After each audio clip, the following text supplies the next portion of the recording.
নমস্কার, আপনাদের সকলকে স্বাগত জানাই কণ্ঠপুরাণ মাইথোলজি স্টোরিসে। আপনি কি কখনো ভেবেছেন এই বিশাল মহাবিশ্ব, অসংখ্য নক্ষত্র, সূর্য, চন্দ্র, পৃথিবী, দেবতা, মানুষ এসব কিছু সৃষ্টি হওয়ার আগে কি ছিল? তখন কি ছিল আলো? ছিল সময়? ছিল আকাশ, বাতাস, জল কিংবা পৃথিবী?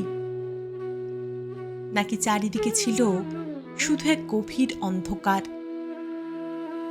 হিন্দু পুরাণে এই প্রশ্নের উত্তর অত্যন্ত গভীরভাবে বর্ণিত হয়েছে। বিশেষ করে ব্রহ্মপুরাণ, বিষ্ণু পুরাণ, শ্রীমদ্ ভগবত, মহাভারত এবং ঋগ্বেদের নাসদীয় সূত্রে সৃষ্টির পূর্বের এক রহস্যময় অবস্থার কথা বলা হয়েছে। আজ আমরা জানব সৃষ্টির আগে কি ছিল, কিভাবে শুরু হয়েছিল এই মহাবিশ্ব, এবং কেন ভগবান বিষ্ণুকে বলা হয় সমস্ত সৃষ্টির আদি কারণ। তাহলে চলুন শুরু করা যাক। পুরাণ অনুসারে সৃষ্টির আগে ছিল না দিন না রাত, ছিল না সূর্য না চন্দ্র, না আকাশ না পৃথিবী, না দেবতা, অসুর, মানুষ কিংবা কোনো প্রাণের অস্তিত্ব। এমনকি তখন সময়ও ছিল না, কারণ সময়ের প্রবাহ শুরু হয় সৃষ্টির সঙ্গে। চারিদিকে ছিল এক গভীর, নিস্তব্ধ, অসীম শূন্যতা। তবে এই শূন্যতা একেবারেই কিছুই ছিল না এমন নয়। এই শূন্যতার মধ্যেও বিদ্যমান ছিলেন একমাত্র পরম ব্রহ্ম, যিনি স্বয়ং শ্রী বিষ্ণু।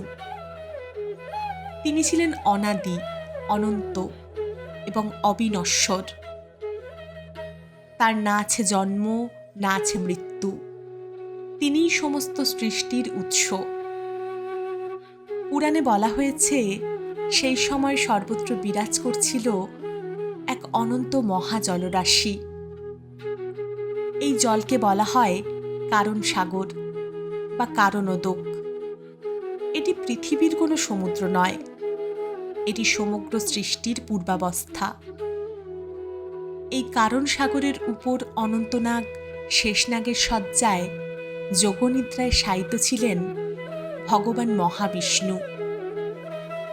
তার নিঃশ্বাসের সৃষ্টি হতো অসংখ্য ব্রহ্মাণ্ড, আর নিঃশ্বাস ত্যাগের সঙ্গে সঙ্গে অসংখ্য ব্রহ্মাণ্ড আবার তার মধ্যেই লীন হয়ে যেত। এই কারণেই তাকে বলা হয় জগৎপতি, নারায়ণ এবং সৃষ্টির আদি কারণ। সময় এলে ভগবান বিষ্ণুর নাভি থেকে একটি অপূর্ব স্বর্ণপদ্ম প্রস্ফুটিত হয়।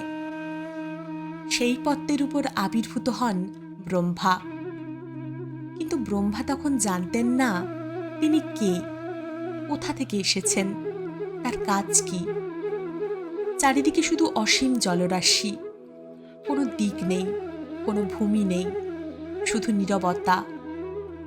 বলা হয় ব্রহ্মা বহু বছর ধরে পদ্মের ডাঁটা ধরে নিচের দিকে অনুসন্ধান করেছিলেন, কিন্তু তিনি তার শেষ খুঁজে পাননি। অবশেষে তিনি ধ্যানে বসেন। দীর্ঘ তপস্যার পর তার অন্তরে ধ্বনিত হয় তপ তপ। এই তপস্যার ফলেই তিনি উপলব্ধি করেন ভগবান বিষ্ণুকে। ভগবান বিষ্ণুর আদেশে ব্রহ্মা শুরু করেন সৃষ্টি।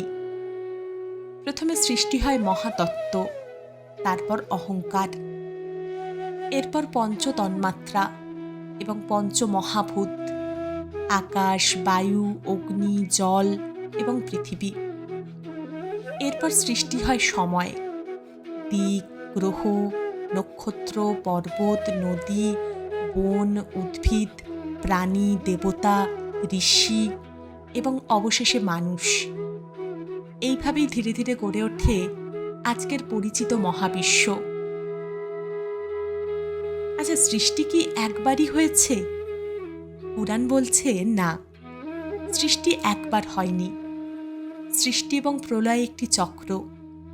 ব্রহ্মার একটি দিনের শেষে আংশিক প্রলয় ঘটে। ব্রহ্মার আয়ু শেষ হলে মহাপ্রলয় আসে। তখন আবার সমস্ত সৃষ্টি লীন হয়ে যায় ভগবান বিষ্ণুর মধ্যেই। এরপর আবার নতুন সৃষ্টি শুরু হয়, অর্থাৎ মহাবিশ্বের সৃষ্টি ও প্রলয় এক অনন্ত চক্র।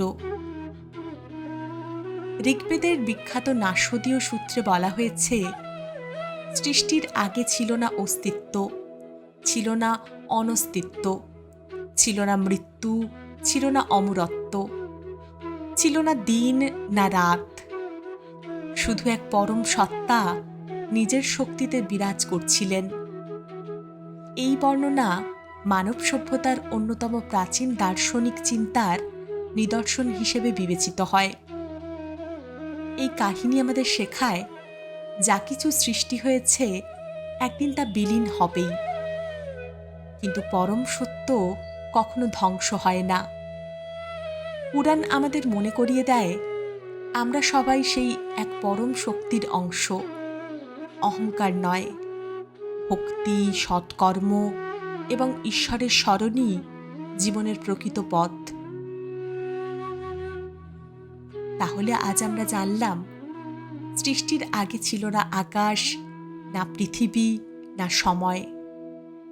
ছিল শুধু অনন্ত কারণ সাগর, এবং সেই কারণ সাগরে যোগনিদ্রায় শায়িত পরমেশ্বর শ্রীবিষ্ণু। তার থেকেই জন্ম নেন ব্রহ্মা, আর ব্রহ্মার মাধ্যমে শুরু হয় এই বিশাল মহাবিশ্বের সৃষ্টি।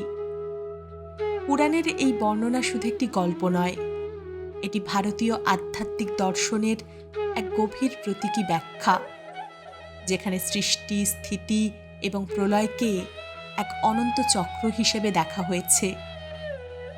আপনার কি মনে হয়, পুরাণে বর্ণিত এই সৃষ্টি রহস্যের মধ্যে কি গভীর দার্শনিক সত্য লুকিয়ে আছে? আপনার মতামত অবশ্যই কমেন্টে জানাবেন।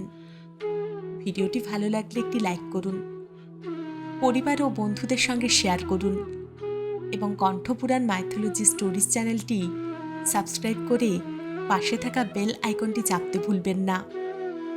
হরি ওম। জয় শ্রীহরি। আবার দেখা হবে পরবর্তী ভিডিওতে। নমস্কার।